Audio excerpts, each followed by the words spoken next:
Hello future doctors, welcome back to my channel medico Pathan. बहुत ज़्यादा एक सबसे कॉमन जो क्वेश्चंस मेरे से पूछा जा रहा है अभी कमेंट सेक्शन में और इंस्टाग्राम में कि सर अभी मेरे नंबर 200 से 300 आ रहे हैं, मुझे 450 नंबर चाहिए, 400 450 के बीच में मार्क्स मुझे इंक्रीज़ करने, मतलब मुझे 200 से 400 के बीच तक पहुँचना है। तो अब मैं क्या करूँ लास्ट 7 डेज़ में, क्योंकि मैं बहुत ज़्यादा कन्फ्यूज़ हूँ। क्योंकि हर कॉमन क्वेश्चन मेरे से दूसरा यही है, बिकॉज बच्चे मेहनत तो करते हैं पर लास्ट में आके कहीं ना कहीं वो डीमोटिवेट हो जाते हैं। और यही एक सबसे कॉमन मिस्टेक होती है हर स्टूडेंट की, जो नीट में उनको बहुत ज़्यादा भारी पड़ती है। तो जो मैं बताने वाला हूँ प्रैक्टिकली प्रूव्ड स्ट्रैटेजी है आपके लिए 7 दिन के लिए। अगर आप ये करोगे तो 450 नंबर लाना कोई बड़ी बात नहीं है।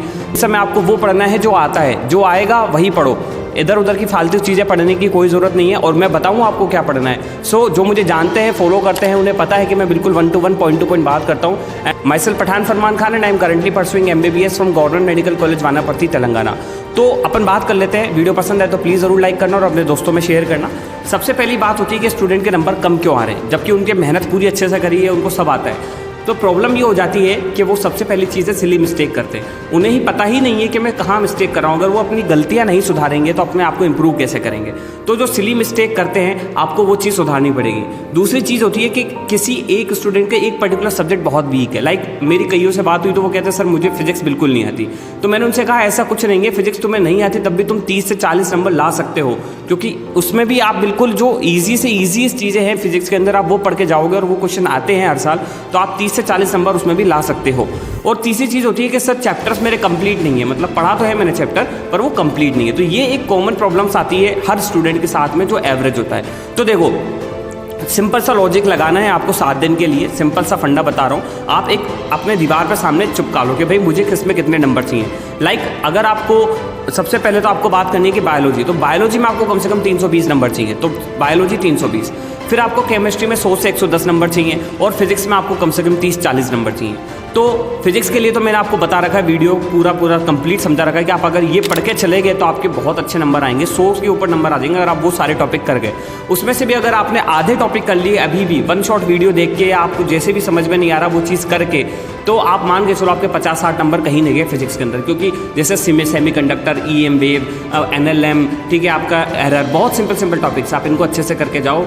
और इसके बाद मैं बता देता हूँ आपको कि अब आपको क्या करना है। वो 5-6 चीज़ें मैं बताऊंगा और वो चीज़ें आपको फॉलो करनी है अभी लास्ट मोमेंट पे। सबसे पहली चीज़ है कि जो स्टूडेंट का सब कुछ कंप्लीट हो गया है, ठीक है, जो चैप्टर्स उनके कंप्लीट हो गए हैं, एक बार उनके प्रीवियस ईयर क्वेश्चंस लगाना मस्ट है। आपने अगर लगा ली है तो एक बार फिर वापस लगाओ, because 80% question previous year question से रिपीट होंगे। लाइक अगर स्टेटमेंट बेस्ड क्वेश्चन है तो वो कॉलम में आ जाएगा, तो इस हिसाब से वो चैप्टर आपको जो टॉपिक्स है उनके आपको क्या करना, चैप्टर वाइज PYQs लगा लेने, ठीक है। ये सबसे सिंपल काम है और आप कर लोगे, इससे आपको एक कॉन्फिडेंस भी मिलेगा कि हाँ मेरी चीज़ें कंप्लीट है। दूसरी चीज़ ये करनी है कि जिन चैप्टर्स में आपको थोड़ा सा भी कॉन्फिडेंस कम है ना, उन चैप्टर्स के आप 1 शॉट वीडियो देख सकते हो। मतलब 2-2 घंटे 3-3 घंटे के वीडियो नहीं, आप आधे घंटे के जो वीडियोस में आपको क्या मिलेगा, मेन पॉइंट्स मिल जाएंगे यूट्यूब पे। तो उस पर्टिकुलर चैप्टर के आपको मेन पॉइंट्स मिल जाएंगे, तो आप उनको पढ़ लोगे तो उससे क्या होगा, एक दिमाग के अंदर पूरी स्ट्रैटेजी बन जाएगी कि हाँ इस चैप्टर के अंदर ये चीज़ें हैं। तो होता है ना कि लास्ट मोमेंट पे आप कुछ भी पढ़ते हो तो वो चीज़ आपकी डीप मेमोरी में चली जाती है। तो आपको इस समय जो भी पढ़ोगे आप वो डीप मेमोरी में जाएगी और आपको 6 मई 5 मई को वो सारी चीज़ें याद आने वाली है। तो ये मेरी बात आप प्लीज़ मान के चलना। तीसरी चीज़ ये है कि जो क्वेश्चन जो आपको समझ में नहीं आ रही चीज़ें, तो उसको एक बार पढ़ लो, याद कर लो, आ जाए तो ठीक है, नहीं आए तो वेल एंड गुड है। टेंशन नहीं लेना, डिमोटिवेट नहीं होना कि सर मेरा तो कुछ नहीं हो रहा, मुझे कुछ याद नहीं हो रहा। क्योंकि अगर जो तुम्हें नहीं आता ये समझो वो आएगा भी नहीं नीट में, बस सिंपल सी बात है। मैं जब करता था जो क्वेश्चन मुझे नहीं आता तो मैं ये कहता अगर ये क्वेश्चन मुझे नहीं आ रहा तो ये क्वेश्चन नीट में नहीं आएगा। बस ऐसे अपने आप को मोटिवेट करो, ठीक है। क्योंकि पूरा गेम आपका मोटिवेशन का, अगर आप मोटिवेशन होकर नहीं जाओगे नीट के अंदर, आप ये सोच के जाओगे मेरा सिलेक्शन नहीं हो सकता, तो फिर नहीं ही हो सकता, चाहे आपने 99% तैयारी कर रखी हो। अगर ये सोच के जाओगे कि हाँ मेरा सिलेक्शन होगा, तो बस आप बिल्कुल होगा।